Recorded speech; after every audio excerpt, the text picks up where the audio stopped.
Dear wife, you won't believe this.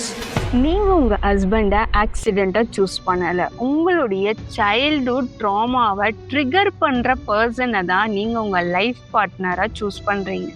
நீங்க இது வரைக்கும் ஹீல் ஆகாத அந்த பெயினை ஃபைனலி ஹீல் பண்றதுக்காக. ஃபார் எக்ஸாம்பிள், உங்களுடைய அப்பா எமோஷ்னலி டிஸ்டன்ஸ் பர்சனா இருந்தா நீங்க நேச்சுரலா லவ்வை எக்ஸ்பிரஸ் பண்ண கஷ்டப்படுற ஒரு மென்னுக்கு தான் அட்ராக்ட் ஆவீங்க.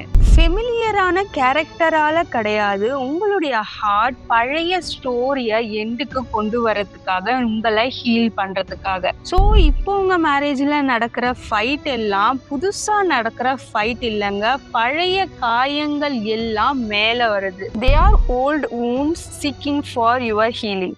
நெக்ஸ்ட் டைம்ல உங்க மேரேஜ்ல ஃபைட் வரும்போது பாஸ் அண்ட் ஆஸ்க், இது உண்மையிலே இவர்கிட்ட இருக்கிற ப்ராப்ளமா இல்லை என்னுடைய ஓல்டு wounds வெளியே வர ட்ரை பண்ணுதான்னு.